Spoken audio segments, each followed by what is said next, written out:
I saw him make his own son cry. And then he turned to his wife and said it was her fault. That's the moment, the maid says, she realized something no one outside the family could ever understand. Behind the perfectly manicured lawns, the glittering Hollywood facade, the Reiner family was quietly unraveling.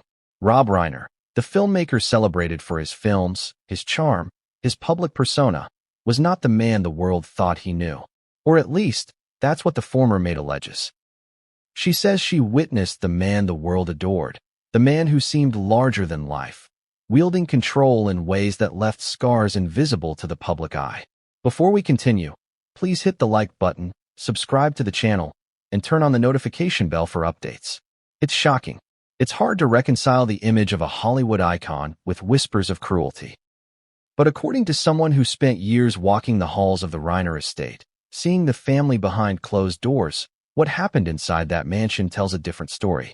And now, in the wake of Rob and Michelle Reiner's deaths, the story has taken on a new, chilling significance. The Los Angeles County Medical Examiner confirmed that both were found dead from multiple sharp force injuries at their Brentwood home, a residence valued at over $13 million, with their son Nick charged with first-degree murder. But even as the world focuses on the sensational headlines, the maid's testimony hints at a deeper, more complex tragedy that had been simmering for years. The world knew Rob Reiner as a filmmaker, a Hollywood personality, a man with a laugh that could fill a room and a charm that made him seem invincible. But the former maid claims she saw the cracks in that armor long before tragedy struck. She describes a man whose anger could be sharp, whose words could cut deeper than any knife. She saw Nick cry, and when he did, she says Rob's response was not comfort or reassurance, but blame. And when Michelle tried to intervene, she allegedly became the target. Too soft, Rob would say, according to the maid.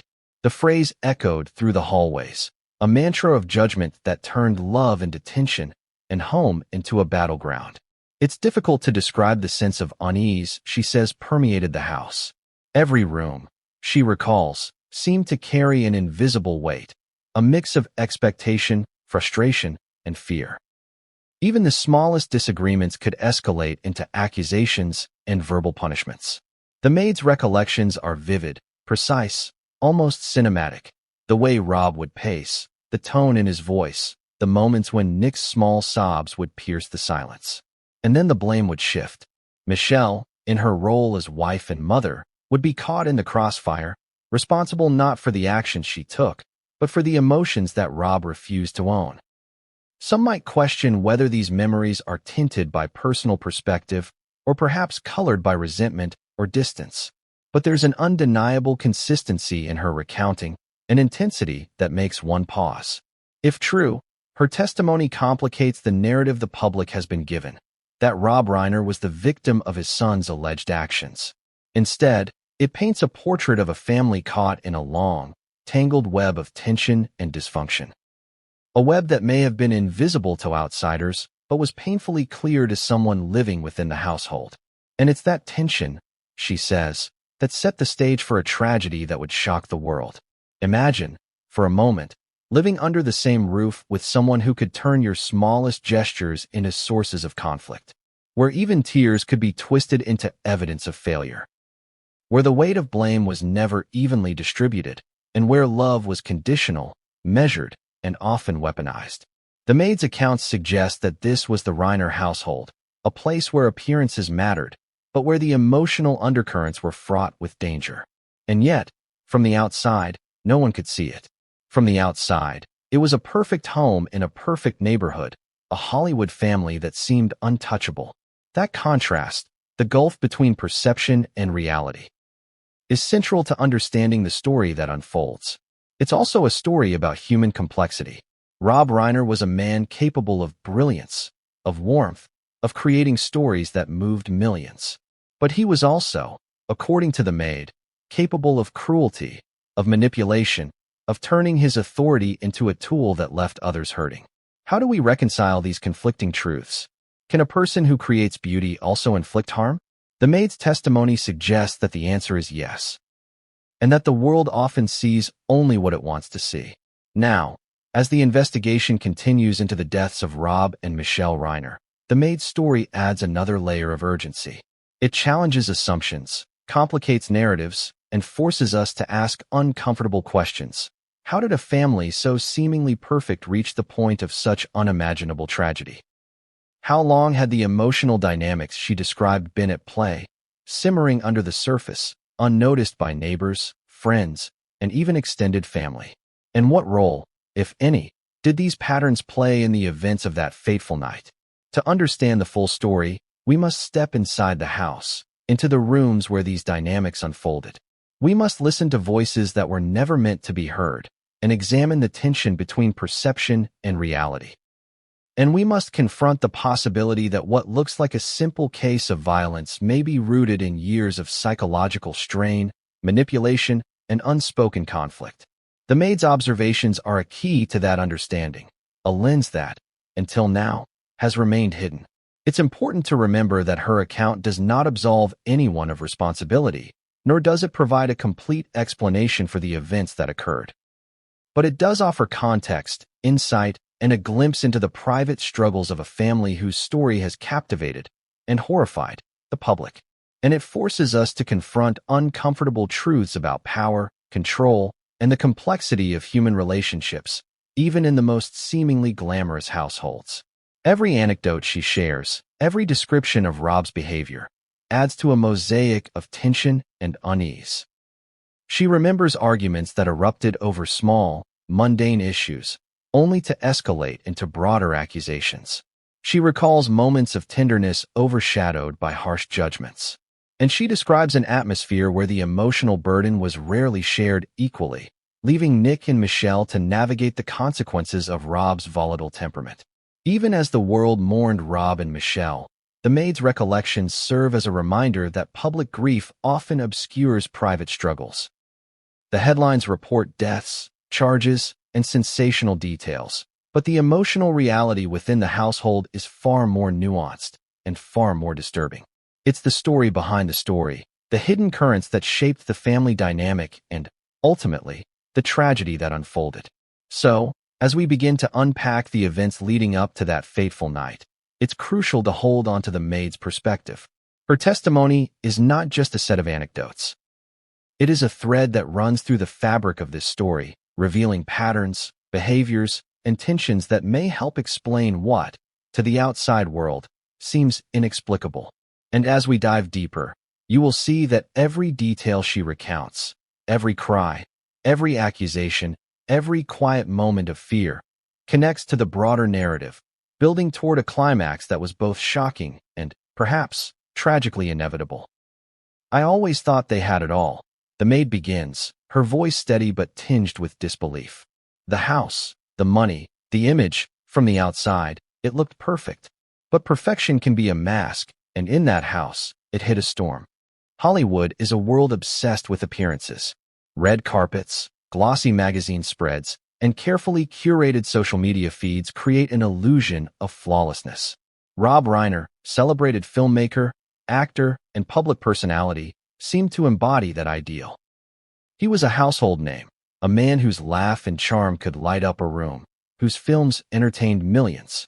Michelle Reiner, elegant and poised, was the public face of grace and stability. And their son Nick, largely private but known in Hollywood circles, seemed like a young man on the cusp of his own story. From a distance, the Reiners looked like the quintessential Hollywood family. But anyone who has spent time behind the gates of a mansion in Beverly Hills knows that appearances can be deceiving. Luxury does not protect a family from tension, and status does not inoculate them from pain. According to the Maid, this tension was palpable from the moment she began working in the Reiner household. She describes a home that exuded wealth and refinement, but also one that carried an invisible weight, a quiet, persistent undercurrent of anxiety, expectation, and unspoken rules. Her first impressions were deceptively mundane. The house was immaculate, every room meticulously maintained. The staff, carefully selected, moved like clockwork through their duties. Rob's charisma was undeniable. He could be warm, charming, and engaging, especially when entertaining guests or hosting events.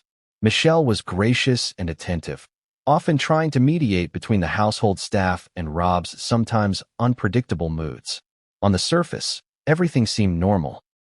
But the maid quickly learned that normal in this household was not the same as normal anywhere else. It started with small observations, almost imperceptible at first. Nick, she recalls, often lingered at the edge of conversations, quiet, hesitant to voice opinions. When Rob spoke sharply to him, even about minor mistakes or lapses in etiquette, Nick's posture would stiffen, and his face would betray a flicker of hurt. Michelle would sometimes intervene, offering gentle corrections or reassurances, but Rob's response was almost always dismissive. "She's too soft," he would say, according to the maid, his voice carrying a mix of frustration and condescension. These moments, seemingly trivial, built up over time. The maid began to notice patterns. A tone of voice that could escalate a simple disagreement into an emotional confrontation, a look that conveyed disappointment or disdain, and the subtle ways in which blame shifted from one family member to another.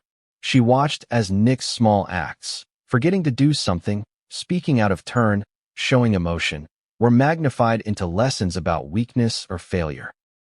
Michelle, caught in the crossfire, was often reduced to explaining or justifying what Nick had done, absorbing criticism that was not hers to bear. The maid's recollections suggest a household governed by rules that were unwritten but strictly enforced. There was an expectation of control, a need for appearances, and an undercurrent of tension that never fully dissipated. She saw the impact on Nick, the way he would retreat into himself, his laughter strained, his eyes wary. And she saw Michelle navigating the delicate balance of protecting her son while maintaining peace with her husband, a balance that, according to the maid, was impossible to sustain indefinitely. Yet, despite these tensions, there were moments of normalcy. The family would eat together, celebrate birthdays, and host friends. Rob could be warm, funny, and engaging, showing the charisma that had made him famous. These moments, however, were often punctuated by sharp contradictions. A sudden criticism, a cold remark, or a tense silence that reminded everyone in the house that harmony was fragile. The maid describes these contradictions as disorienting. One moment, the house would feel light and lively. The next, a single word or gesture could shift the atmosphere to something heavy, almost oppressive. It is this juxtaposition, the public charm versus private tension, that defines the maid's account. She recalls thinking at times that outsiders could never understand what it was like to live under the same roof as someone who could oscillate between warmth and cruelty with such ease. She describes walking through the halls and sensing the unspoken rules, how to move, when to speak, when to remain silent. Every interaction carried weight, every glance conveyed meaning. And in this environment, the smallest misstep could trigger disproportionate reactions. The maid also emphasizes that she is not exaggerating for effect. She recounts specific incidents, moments when Nick cried after a confrontation, or when Michelle was left to manage the fallout from Rob's sharp words. She recalls the emotional labor required to maintain a semblance of normalcy, not just for the staff, but for each other. And while she witnessed instances of warmth, Rob joking with friends, Nick laughing when engaged in a hobby, the undercurrent of tension never fully disappeared. Psychologists and experts on family dynamics often point out that such patterns, if persistent, can have long-lasting effects. Children growing up in environments where blame is misdirected, where affection is conditional, or where conflict is constant, may develop coping mechanisms that carry into adulthood. The maid, without any professional terminology, describes seeing these effects firsthand. Nick's hesitancy, his emotional restraint, the careful way he navigated his father's moods. Michelle's patience and mediation, meanwhile, may have shielded Nick in the short term, but at a personal cost. The Reiner household, according to her, was not a place of constant fear, but it was a place where tension was always present, where emotional stakes were high, and where perfection was demanded in ways that left little room for mistakes. The maid draws a line between public perception and private reality. To the outside world, the Reiners were a successful, admired family. Behind closed doors, they were navigating a web of emotional challenges that few could comprehend. She recalls one moment that, more than any other, crystallized the household dynamic. Nick had made a mistake, a minor one, by most standards. Rob's reaction, however, was anything but minor. He raised his voice, pointed out flaws, and directed blame toward Michelle, accusing her of raising a son who could not meet expectations. Nick's face crumpled, tears welling in his eyes, and Michelle stepped in, attempting to soothe both her husband's frustration and her son's distress. The maid describes standing just outside the room, witnessing the scene, feeling a mix of anger, sadness, and helplessness. It was a small incident, she says, but it spoke volumes about who held power and how it was wielded. Moments like these, she argues, were not anomalies. They were patterns, repeated over months and years, shaping the emotional landscape of the family. And while Rob's public persona remained charismatic and likable, the maid's account suggests a duality. A man capable of brilliance in his work and charm in social settings, but also capable of emotional manipulation and sharp cruelty within his own household. This duality is central to understanding the maid's perspective. She emphasizes that Rob was not a monster in the traditional sense. He was human, complex, and flawed. But the consequences of his behavior, particularly on Nick, were profound. Emotional abuse, even if subtle or intermittent, leaves marks that are long-lasting. The maid saw the impact daily, the tension in Nick's voice, the careful diplomacy in Michelle's actions, the silent communication among staff who learned to navigate an unpredictable environment. As we begin to unpack the events that ultimately culminated in tragedy, this chapter of observation, tension, and contradiction is essential. It lays the groundwork for understanding not just what happened on the fateful night, but the emotional and psychological context that preceded it. The maid's testimony serves as a lens, revealing the hidden dynamics that shaped the family's interactions and, arguably, set the stage for what was to come. And yet, despite the tension, despite the unspoken rules and the emotional tightrope, the world outside remained blissfully unaware. Friends, neighbors, and fans saw a glamorous family, a Hollywood legend, and his devoted wife. Few could imagine the private turbulence, the sharp words, the tears quickly brushed away. And that contrast, the facade versus the reality, is what makes the story so compelling and so tragic. I saw things no one else ever saw. The maid begins, her voice low, almost hesitant, as if recalling memories she had tried to forget. I wasn't just cleaning rooms or serving meals. I was watching a family unravel in ways that were impossible to predict, impossible to ignore. The maid's perspective is unique. She had access to the Reiner household in a way no friend, neighbor, or casual visitor ever could. She moved quietly through rooms, arranging furniture, dusting shelves, straightening clothes. But she also witnessed private conversations, overheard arguments, and saw the emotional undercurrents that defined the family dynamic. According to her, the Reiner estate, despite its grandeur, was not a sanctuary.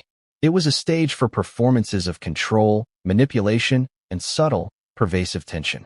From the start, the maid was struck by the intensity of Rob Reiner's presence. He had charisma. There was no denying that, but it came with an edge. The moment he entered a room, the energy shifted.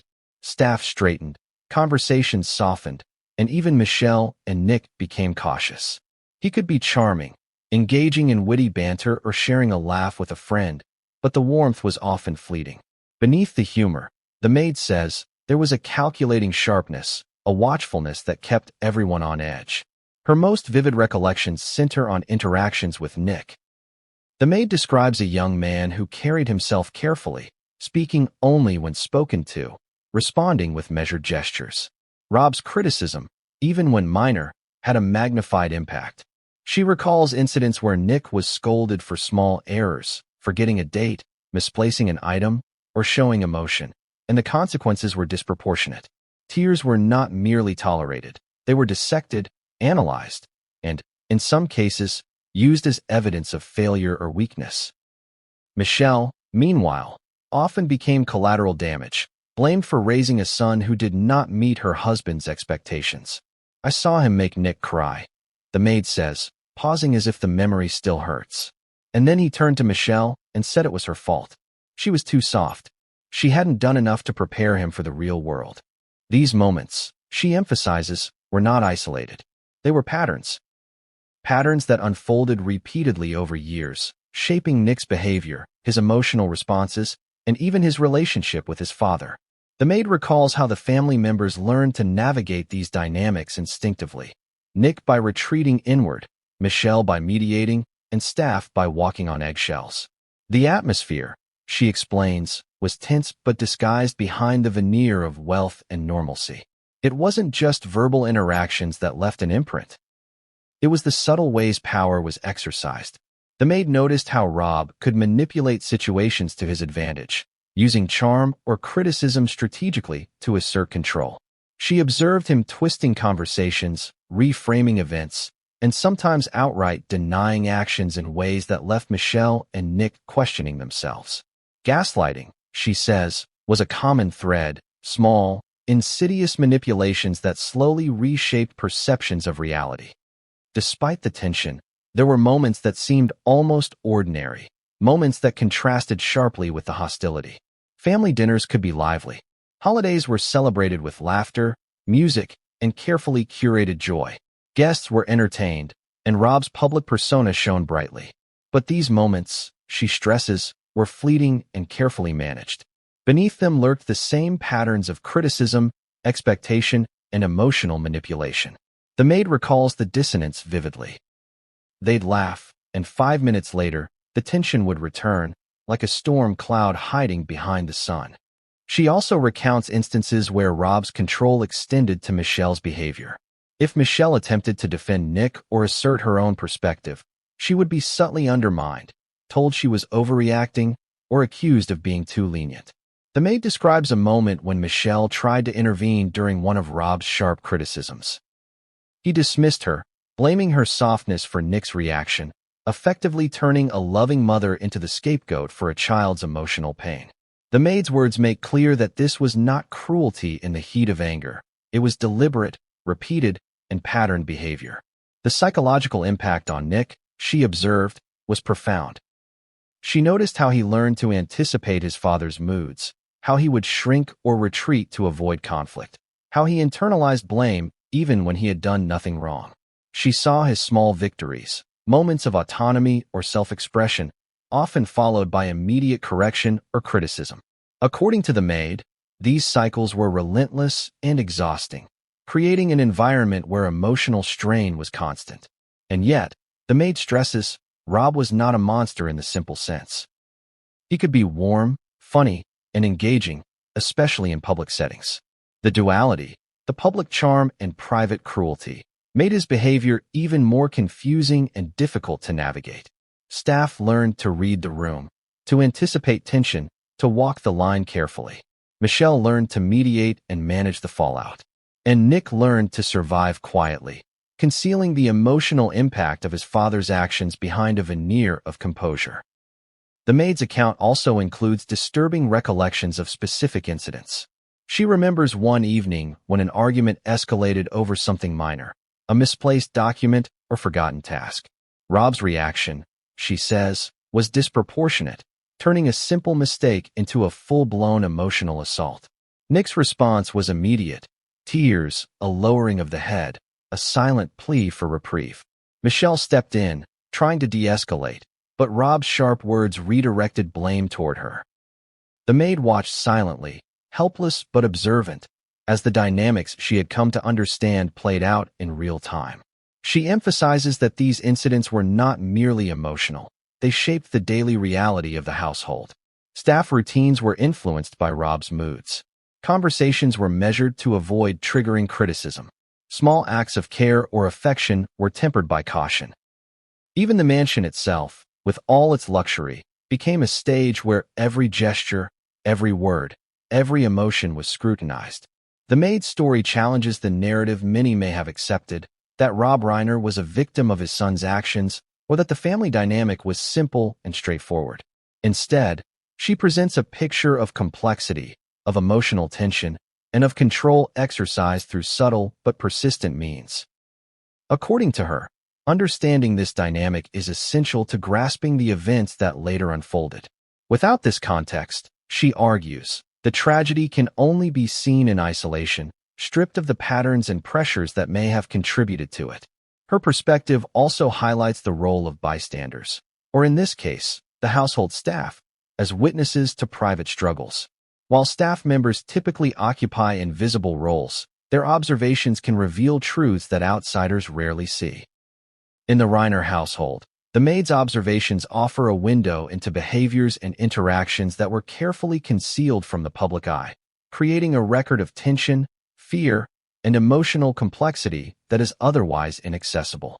In recounting these events, the maid does not claim to have all the answers, nor does she attempt to assign ultimate responsibility. Instead, she offers a first-hand perspective, a glimpse into a family navigating emotional turbulence in a context where power, expectation, and public image intersected in complicated ways. Her testimony paints a picture of a household in which love, fear, and control were intertwined, a household where even small gestures carried significant emotional weight. She remembers, too, the moments of quiet despair when Nick would retreat to his room, shutting the door against the world outside. She recalls Michelle's quiet resilience, the way she maintained appearances even as the emotional burden grew heavier. And she recalls Rob's dual nature, the charm, the wit, the charisma that made him beloved in public, contrasted with the intensity, the criticism, and the control that shaped the private life of his family. Taken together, these recollections form a tapestry of complexity. They suggest a family trapped in patterns of emotional tension and control, patterns that may have been invisible to outsiders but were painfully clear to those who lived within the household. They hint at the pressures that can build in private spaces, pressures that may erupt in unpredictable and tragic ways. And as the maid prepares to recount the most shocking incidents she witnessed, those moments that she says still haunt her, the story deepens. We are forced to confront the uncomfortable reality that even families who appear perfect from the outside may be struggling with hidden turmoil. We are forced to ask difficult questions about power, responsibility, and the unseen dynamics that shape human relationships. He wasn't just a child, the maid says, her voice heavy with emotion. He was a boy who learned very early that crying could get him punished, that showing fear could get him blamed, and that love came with conditions. Nick Reiner, the youngest member of a household dominated by a strong, exacting father and a mother striving to mediate, grew up under intense emotional pressure, according to the maid. To understand the events leading to the tragic night that claimed the lives of Rob and Michelle, it's essential to examine the psychological landscape in which Nick matured, a landscape shaped by subtle cruelty, high expectations, and patterns of emotional manipulation. The maid's account paints a portrait of a boy who was both shielded and constrained. On the one hand, Nick had access to opportunities, education, and privileges that most could only dream of. The Reiner estate was luxurious, their lifestyle comfortable, and the family well-connected in Hollywood circles.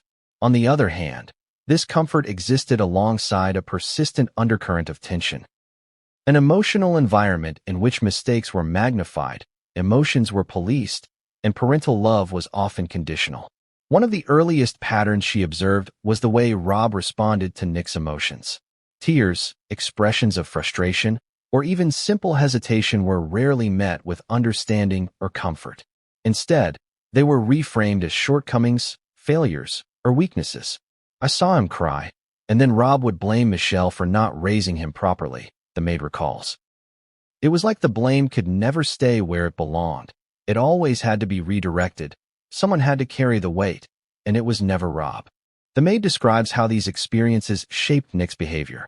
He learned to hide emotions, to anticipate his father's reactions, and to measure every word and gesture. This hypervigilance, she notes, became a survival mechanism, a way to navigate an environment where emotional expression could trigger conflict. He became cautious, polite, quiet, and observant, often retreating into silence when tension escalated. Yet beneath this surface of control and restraint, the maid observed signs of deep internal struggle. Nick would sometimes lash out in private spaces, release pent-up frustration, or express feelings in moments where he believed he would not be judged. She recalls incidents in which he would retreat to his room for hours, sometimes crying alone, sometimes pacing, sometimes scribbling thoughts or sketches that revealed his inner turmoil. These moments, the maid emphasizes, were private but revealing, a window into the emotional weight he carried every day. The dynamic with Michelle added further complexity. The maid notes that Michelle often acted as a buffer, attempting to shield Nick from the harsher aspects of Rob's personality while still navigating her own role in the household.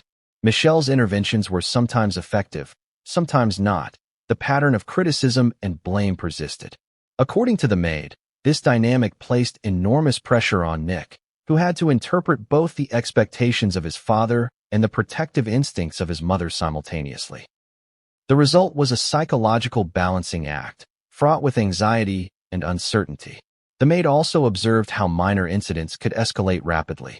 A misplaced object, a forgotten chore, a momentary lapse in attentiveness could become the catalyst for a cascade of criticism. Rob's voice, sharp and commanding, could turn a small mistake into a moral judgment. Michelle would intervene, attempting to mediate, but the focus would often shift back to her, leaving her torn between defending her son and placating her husband. Nick, caught in the middle, learned to navigate these storms with caution, developing coping mechanisms that were both adaptive and limiting. Over time, the maid noticed patterns that suggested emotional strain was taking a toll on Nick's development. He became increasingly withdrawn in social settings, hesitant to express opinions, and overly cautious in interactions with adults. He displayed signs of hyperawareness, constantly scanning the room for cues, measuring tone, and anticipating criticism. The maid likened his behavior to walking on a tightrope. Any misstep could provoke conflict, yet the effort to maintain balance was exhausting and unrelenting. Despite this, there were glimpses of resilience. Nick displayed moments of humor, creativity, and warmth, particularly in private settings where he felt safe. The maid recounts occasions when he would smile genuinely, engage in hobbies, or show affection, moments that hinted at the person he might have been under different circumstances. These fleeting displays of joy, however, were often overshadowed by the constant need to navigate his father's expectations and his mother's mediating role. The maid also observed the long-term effects of this emotional environment. Nick's self-esteem appeared fragile. He struggled with feelings of inadequacy and guilt, even when he had done nothing wrong. He developed an internal narrative that mistakes were unacceptable and emotions were dangerous. The maid emphasizes that this is not uncommon in households where emotional abuse, subtle manipulation, and conditional affection intersect. Over time, children in such environments internalize responsibility for outcomes beyond their control, often leading to long-lasting psychological effects. One particularly telling incident involved a family dinner, according to the maid. Rob criticized Nick for speaking out of turn. Michelle attempted to mediate, explaining that the boy had not meant any harm, but Rob dismissed her explanation, shifting blame and framing the situation as evidence of Michelle's softness. Nick's eyes filled with tears, and he excused himself, retreating from the table in silence. The maid recalls feeling a mixture of sorrow and frustration, witnessing a young man repeatedly subjected to emotional pressure he could neither control nor escape. It's important to recognize the subtlety of this environment. Emotional abuse is not always loud or overt. It often consists of patterns of control, criticism, and manipulation that accumulate over time.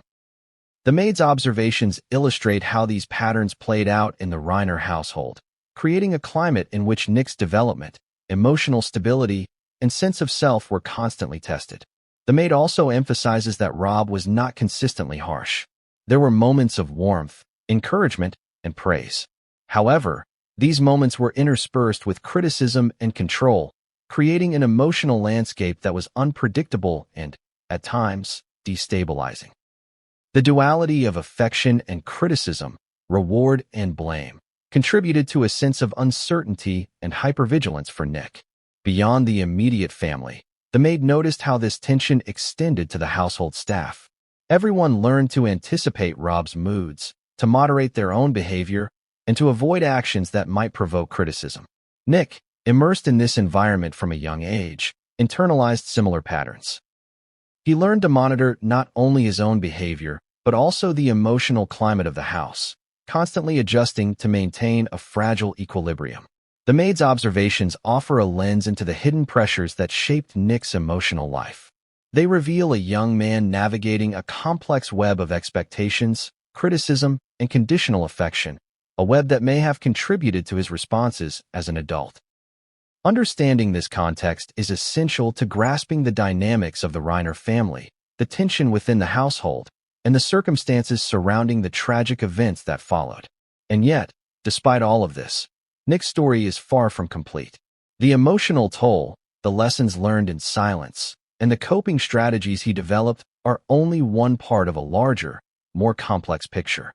As the maid prepares to recount incidents that escalated beyond everyday tension, moments of confrontation, fear, and emotional breakdown, the narrative begins to edge closer to the fateful night. She loved them both. The maid begins, her voice carrying a mix of awe and sorrow. Michelle loved her husband, and she loved her son. But sometimes, loving both meant standing in the middle of a storm she could never control. Michelle Reiner's role in the household, according to the maid, was one of constant mediation, negotiation, and delicate balance. While Rob wielded authority with precision, sometimes charm, sometimes intimidation, Michelle occupied a different space, a space that required empathy, diplomacy, and resilience. She was both protector and peacemaker, the human buffer between a demanding husband and a son navigating years of emotional strain. The maid recounts numerous instances where Michelle intervened on Nick's behalf. A minor criticism from Rob could quickly escalate, and Michelle would step in, softening the tone, reframing the situation, or gently correcting her husband's perspective. Her interventions were rarely met with hostility, but they were often dismissed or undermined, leaving her in a position where no matter what she did, she could not fully protect her son. Rob would say she was too soft, that she spoiled Nick, that she wasn't preparing him for life, the maid recalls. It was exhausting to watch, and heartbreaking to see her try to navigate it all. Michelle's patience was tested daily. The maid observed how she attempted to balance care and discipline, empathy and firmness. She mediated disputes, anticipated her husband's moods, and worked to shield Nick from emotional harm. But in a household where criticism could shift unpredictably, Michelle herself often bore the brunt of Rob's frustrations. He could be dismissive, condescending, or accusatory, turning minor incidents into lessons about perceived weaknesses. Michelle's attempts to intervene, though motivated by love, were frequently reframed as proof that she was too soft or ineffective. The maid describes the toll this constant balancing act took on Michelle. She observed moments of quiet despair, Michelle sitting alone after a confrontation, her expression tight, her shoulders tense. She noted the small gestures that betrayed worry or fatigue, a hand pressed to the forehead, a sigh, a lingering glance toward Nick's closed bedroom door. Michelle carried the weight of both her son's and her husband's emotions, striving to maintain stability in a household where stability was often fleeting. Despite these pressures, Michelle's love for her family was unwavering. The maid emphasizes that Michelle's intentions were pure. She wanted harmony, she wanted protection, she wanted to maintain the bonds of her family. She was not passive, she was actively engaged in shaping the household dynamic, striving to mitigate the emotional impact of Rob's sharpness and maintain Nick's confidence. Yet the patterns of criticism and blame were persistent, and her efforts, though valiant, could never fully counterbalance them. One incident, the maid recalls, epitomized Michelle's struggle. Nick had made a minor mistake, and Rob's response was immediate and scathing. Michelle intervened, gently explaining that Nick had not intended harm and attempting to de-escalate the situation. Rob's response was to redirect the blame toward her. The maid watched as Michelle absorbed the criticism, her voice calm but tinged with fatigue, while Nick retreated into silence. It was like she was carrying both of them at once, the maid says, and no one saw the toll it took on her. The maid also observed Michelle's role in maintaining appearances. Family dinners, social gatherings, and interactions with friends required a performance of normalcy. Michelle was often the orchestrator, ensuring that the household appeared cohesive and pleasant to outsiders, even when tensions simmered beneath the surface. Her grace, however, was not an indication of ease. It was a carefully maintained facade, one that required constant effort. Michelle's mediation extended beyond emotional intervention. The maid recounts how Michelle would anticipate potential conflicts, redirect conversations, and manage the household's rhythm to minimize tension. She served as a stabilizing force, creating pockets of safety where Nick could find respite in moments of connection. But even these efforts were constrained by Rob's unpredictable moods and the structural imbalance of authority in the household. The maid emphasizes that Michelle's role was complicated by the duality of Rob's personality. In public, he was charismatic, charming, and admired, a man whose wit and talent could light up a room. In private, however, he could be exacting, critical, and manipulative. Michelle had to navigate these extremes, providing guidance and protection without provoking conflict, a delicate dance that required constant vigilance. The impact on Nick was profound. The maid observed that he relied heavily on Michelle's presence as a buffer, a source of reassurance, and a model for navigating conflict. Her interventions allowed him moments of emotional safety, but they also underscored the fragility of that safety. When Michelle could not intervene, or when Rob's criticism was redirected at her, Nick experienced heightened anxiety, confusion, and fear. The emotional weight of these dynamics, the maid notes, cannot be overstated. The maid also provides insight into Michelle's internal conflict. She wanted to protect Nick, but she also wanted to maintain her marriage. She wanted peace, but she also wanted her son to develop resilience. These competing desires placed her in an impossible position, one where every decision carried emotional consequences. The maid recalls instances where Michelle hesitated, weighing potential outcomes. Throughout her tenure in the household, the maid observed Michelle's unwavering commitment to her family. Despite criticism, fatigue, and emotional strain, Michelle continued to advocate for Nick, mediate disputes, and preserve the household's functioning. Her love, however, was constantly challenged by the pressures exerted by Rob's personality and the persistent tension within the home. The maid's observations underscore the complexity of Michelle's role. She was neither passive nor complicit. She was actively engaged in navigating a difficult emotional landscape, striving to protect and support her son while maintaining her relationship with her husband. Yet the patterns of criticism, blame, and control limited her effectiveness, creating a dynamic in which no one could fully find relief. This chapter of the story highlights the delicate balance Michelle maintained, the emotional labor she invested, and the ways in which her efforts shaped the household dynamic. Her mediation, her patience, and her resilience provided moments of safety and normalcy, but they also revealed the inherent fragility of a family navigating deep emotional tension. And as the maid prepares to recount moments when Michelle's efforts were tested, when tension escalated beyond negotiation, the narrative begins to edge closer to the fateful night. The stakes grow higher, the emotional current stronger, and the consequences more severe.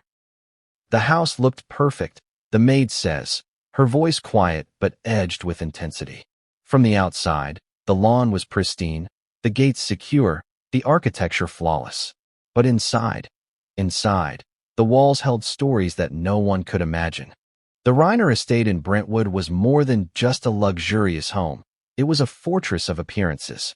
Its polished floors, sprawling rooms, and manicured gardens reflected wealth, status, and careful attention to detail. Friends, neighbors, and the public saw a picture of success and tranquility. Yet, according to the maid, the true life of the household was far more complicated, fraught with tension, secrecy, and emotional turbulence.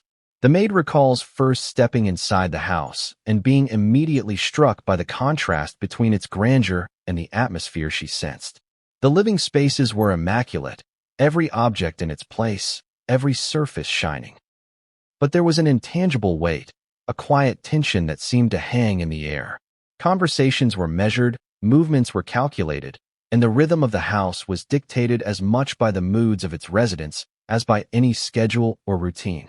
The maid noticed subtle signals that indicated the presence of hidden dynamics. Doors that closed a little too softly, rooms where voices dropped to whispers, and corners where silence seemed to linger longer than normal. All suggested unspoken rules and unacknowledged conflicts.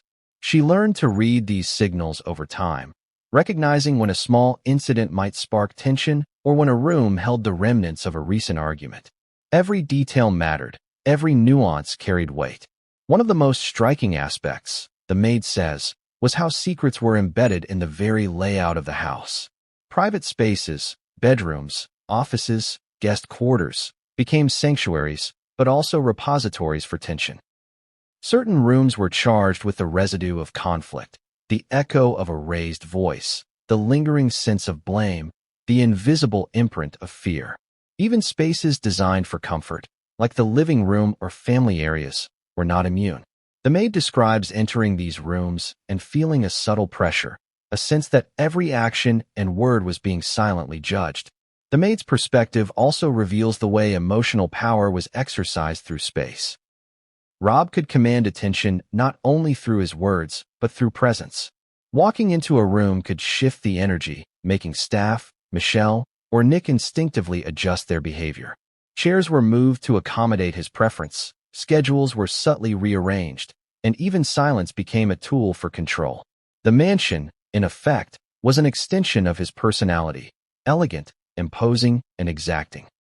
She recalls observing interactions in these spaces that were revealing in their intensity. Nick, for instance, would often retreat to his private quarters when tensions escalated, using the room as a shield from criticism. Michelle would move between spaces, attempting to mediate and maintain harmony. And Rob would traverse the house like a general surveying his territory, aware of every movement, every gesture, every reaction. The maid's accounts suggest that the house itself amplified the psychological dynamics of the family, turning architecture into a stage for control and emotional manipulation. One particularly vivid memory involves a small family dispute that escalated over an insignificant matter, a misplaced set of papers. Rob's voice grew sharp. Michelle attempted to intervene. Nick retreated, tears forming silently in his eyes.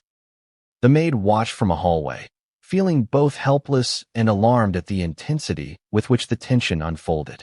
The walls, she says, seemed to absorb the conflict, holding it until it would resurface in another form. The house of secrets, the maid emphasizes, was not just a metaphor. It was a reality lived daily. Every resident, every staff member, every visitor navigated a landscape of unspoken rules and emotional minefields. To outsiders, the house was perfect. Inside, it was a carefully orchestrated performance, one that required constant attention to tone, timing, and demeanor. It was also a place where small incidents could leave lasting impacts. The maid recounts observing how minor mistakes, spilled drinks, misplaced items, misremembered schedules, could trigger disproportionate responses. These incidents, repeated over months and years, shaped the household's emotional climate. Nick, Michelle, and even the staff internalized these lessons, adjusting behavior to maintain safety and avoid conflict. Every room, every hallway, every closed door was a silent witness to these dynamics. The maid also describes the subtle ways in which Rob controlled the household through information and perception. Certain details were closely guarded. Conversations were selectively shared or withheld. Emotional states were managed with precision. Even Michelle, despite her central role, could not fully penetrate the layers of secrecy that Rob maintained. This created a sense of constant uncertainty. No one could ever be fully certain of how their words or actions would be received. Yet the house also contained moments of vulnerability. Private spaces offered glimpses into the human side of the family. Nick's sketches and journals, Michelle's quiet reflections, moments of laughter that softened the edges of tension. These glimpses, the maid notes, were precious and rare. They offered relief from the emotional weight that permeated the rest of the mansion, brief windows of authenticity in a home otherwise governed by rules, expectations, and the constant presence of scrutiny. The maid emphasizes that these secrets were not maliciously created. They emerged naturally from patterns of behavior, personality dynamics, and household hierarchy. The very structure of the house, the way rooms were arranged, the way movement was controlled, the way privacy was managed, contributed to an environment where emotional tension could thrive unseen. In this sense, The house itself became a participant in the family's story, shaping interactions and influencing behavior in subtle but powerful ways. Over time, the maid observed how these secrets influenced relationships within the household. Trust was fragile, communication cautious, and every interaction carried weight. Nick's behaviors were shaped by years of anticipation and careful navigation. Michelle's actions were filtered through the lens of mediation and diplomacy. Rob's authority permeated every corner, leaving its mark on both space and psyche. The result was a home in which emotional energy was carefully monitored and where the cost of misstep was high. The maid also reflects on the irony of the situation. The same house that projected wealth, success, and stability to the outside world concealed tension, fear, and unresolved conflict within. It was a place of contradictions, where laughter coexisted with tears, where luxury masked struggle, and where appearances could never capture reality. She recalls thinking, at times, that the outside world would never believe what went on behind the walls, and perhaps, she adds, that's why it remained hidden for so long. And yet, even in the midst of this controlled environment, certain moments hinted at the eventual breaking point. Small cracks appeared, arguments that lasted longer, moods that were harder to anticipate, tensions that could no longer be diffused by Michelle's interventions. The maid sensed that the pressure within the house was mounting, and that eventually, the carefully maintained equilibrium would falter. The House of Secrets, then, is not just a backdrop, it is a character in its own right. A silent witness to the emotional dynamics, the conflicts, and the patterns that shaped the Reiner family. Understanding this house, its rhythms, its hidden corridors, and its charged spaces, is essential to comprehending the full story. It provides context for the interactions, tensions, and events that would culminate in tragedy, revealing the profound influence of environment on human behavior. Every argument left a mark, the maid says, her voice somber. Not just on the moment, but on the next day, the next week, the next year. You could feel it accumulating, like pressure in a sealed vessel. The Reiner household, as the maid recounts, was defined not only by subtle emotional manipulation, but by escalating conflicts that followed predictable, yet increasingly destructive patterns. These were not occasional disagreements. They were cycles of tension, criticism, and blame that intensified over time. Every minor conflict, she explains, carried the weight of previous ones, layering resentment, frustration, and fear into the fabric of the family's daily life. The maid recalls numerous instances where small incidents became flashpoints. A misplaced set of documents, a delayed meal, a forgotten chore, each could spiral into arguments that left lasting emotional scars. Rob's voice, sharp and commanding, could escalate minor lapses into moral judgments. Michelle would step in, attempting to mediate, while Nick retreated, absorbing criticism in silence. The tension, she says, was relentless, leaving little opportunity for recovery before the next confrontation emerged. One vivid memory involved a dinner that began innocuously. Nick had accidentally spilled a glass of water, a simple mistake by any measure. Rob's reaction was immediate and disproportionate. He criticized Nick not just for the accident, but for what he framed as carelessness and a lack of responsibility. Michelle intervened, trying to soothe both parties, but Rob redirected his frustration toward her. The maid recalls Nick retreating to his room, tears brimming, while Michelle quietly attempted to maintain calm in the dining area. The incident, though small in isolation, exemplified a recurring pattern, minor triggers igniting major emotional storms. The maid observed that these escalating conflicts were rarely resolved fully. Instead, unresolved tension lingered, carried forward into the next interaction. A criticism today might resurface in a later argument, magnified by memory and expectation. Nick, Michelle, and even the staff learned to navigate this environment with caution, anticipating potential triggers and adjusting behavior to avoid escalation. But the accumulation of these tensions created an underlying stress that was nearly impossible to escape. The maid also notes that Rob's methods of control were both overt and subtle. He could raise his voice, criticize openly, or use sharp humor to assert authority. But he also employed quieter tactics, strategic silences, indirect blame, and emotional withholding. These subtleties made it difficult to predict his reactions, contributing to a climate of constant vigilance. Nick learned to read cues meticulously, tone of voice, body language, facial expression, developing a hyper-awareness that the maid describes as both adaptive and exhausting. Michelle, meanwhile, bore the emotional burden of maintaining equilibrium. She mediated disputes, provided reassurance to Nick, and attempted to protect him from the worst of Rob's criticisms. Yet her efforts were constrained by Rob's insistence on control and the patterns of blame that pervaded the household. The maid recounts moments when Michelle's interventions were effective in the short term, but ultimately insufficient to prevent the long-term buildup of tension. Escalating conflicts were not confined to the immediate family. The maid observed how these patterns affected household staff as well. Minor mistakes in cleaning, scheduling, or service could trigger criticism, creating a ripple effect of anxiety throughout the home. Staff learned to anticipate Rob's moods, moderating their behavior to minimize confrontation. The emotional climate, according to the maid, was pervasive, influencing every interaction and shaping the behavior of all who lived or worked in the house. One particularly intense episode involved a disagreement over guest arrangements for a social event. Rob's expectations were precise, and when he perceived a deviation, his criticism was swift and pointed. Michelle attempted to mediate, explaining the logistical challenges, while Nick remained on the sidelines, absorbing the tension silently. The maid recalls the cumulative stress of the household during this period. The air thick with unspoken grievances, the staff moving cautiously, and every resident anticipating the next point of contention. The maid emphasizes that these escalating conflicts were not merely about specific incidents. They were symptomatic of broader dynamics. Control, power, and emotional imbalance. Each argument reinforced existing patterns. Nick's hypervigilance, Michelle's mediating role, Rob's authority. Over time, the repetition of these cycles intensified their impact, creating an environment in which stress, fear, and resentment became almost constant companions.